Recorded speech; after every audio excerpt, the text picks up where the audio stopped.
आज का हमारा टॉपिक है लुईस मॉडल। अल्पविकसित देशों में अधिकतर छिपी हुई या अदृश्य बेरोजगारी पाई जाती है। छिपी हुई बेरोजगारी से हमारा अभिप्राय है कि किसी भी कार्य को करने के लिए जितने व्यक्तियों की जरूरत होती है उससे ज़्यादा उस काम में लगे रहते हैं। अगर उसमें से कुछ व्यक्तियों को काम हटा दिया जाए तो कुल उत्पादन में किसी भी प्रकार की कोई कमी नहीं होती है, क्योंकि इसमें इन श्रमिकों की सीमांत उत्पादकता शून्य होती है। लुईस का मॉडल हमें यही बताता है कि कैसे हम छिपी हुई बेरोजगारी का प्रयोग पूंजी निर्माण के लिए करके उत्पादन को कैसे बढ़ा सकते हैं या आर्थिक विकास को कैसे कर सकते हैं।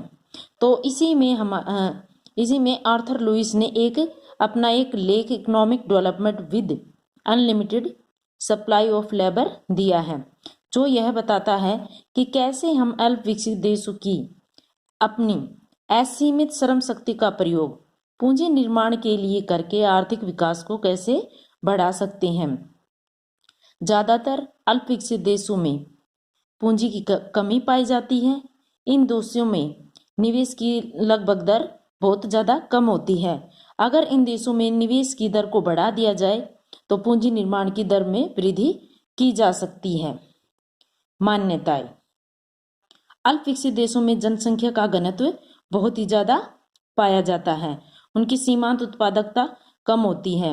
मजदूरी के जीवन निर्वाह स्तर पर श्रमिकों की पूर्ति पूर्णतः लोचदार है।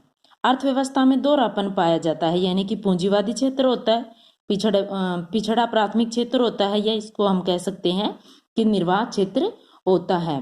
पूंजीवादी क्षेत्र में मजदूरी दर निर्वाह क्षेत्र की तुलना में अधिक होती है। अकुशल श्रम के प्रशिक्षण तथा कुशलता बढ़ाने की लागत स्थिर रहती है, यानी कि ये मान्यताएं ली गई हैं कि जो अकुशल श्रमिक है उसको प्रशिक्षण और कुशलता बढ़ाने की जो भी कॉस्ट आएगी वो स्थिर ही रहेगी। पूंजीवादी क्षेत्र में उत्पादन का विस्तार अधिकतम लाभ प्राप्ति के सिद्धांत पर ही आधारित है। पूंजीवादी क्षेत्र पुनरुत्पाद्य पूंजी तथा मजदूरी श्रम का प्रयोग करके कार्य करता है।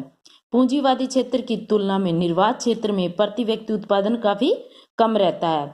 विकास प्रक्रिया। प्रोफेसर लुईस के अनुसार कई अल्प विकसित देशों में श्रम की असीमित पूर्ति होती है, और श्रम की असीमित पूर्ति से अभिप्राय यह है कि इन देशों में तेजी से जनसंख्या बहुत ज्यादा बढ़ रही होती है। जनसंख्या ज्यादा होने के कारण इन देशों में अल्प रोजगार, बेरोजगारी तथा छिपी हुई बेरोजगारी पाई जाती है। इन क्षेत्रों में दोहरा क्षेत्र पाया जाता है। इन देशों में दोहरा क्षेत्र पाया जाता है, पूंजीवादी क्षेत्र और निर्वाह क्षेत्र। अगर इन क्षेत्रों में कुछ श्रमिकों को निर्वाह क्षेत्र से यानी कि प्राथमिक क्षेत्र से अगर पूंजीवादी क्षेत्र में काम दिया जाए तो इनकी पूंजीवादी क्षेत्र निर्वाह क्षेत्र से इन श्रमिकों को पूंजीवादी क्षेत्र में कुछ ज्यादा मजदूरी मिलती है, और पूंजीवादी क्षेत्र में उत्पादकों को इनसे लाभ होता है, यानी कि उनको पूंजीवादी आधिक्य प्राप्त होता है और आर्थिक विकास की प्रक्रिया को बढ़ाया जा सकता है। लुईस का यह भी कहना है कि अगर पूंजीवादी आधिक्य में अगर पूंजीपतियों का लाभ समाप्त भी हो जाए तो हम इसको खुली अर्थव्यवस्था के द्वारा भी कायम रख सकते हैं। खुली अर्थव्यवस्था से हमारा अभिप्राय है कि दूसरे देशों से श्रमिकों का आवास देश के अंदर करना, जिससे हम आर्थिक विकास को ज्यादा कर सके। फिर इसके अलावा भी लुईस का कहना है कि अगर हम दूसरे देशों से आवास न भी कर पाए श्रमिकों का, तो हम आर्थिक विकास को बैंकों द्वारा दी जाने वाली साख की सहायता से भी आर्थिक विकास को आगे बढ़ा सकते हैं।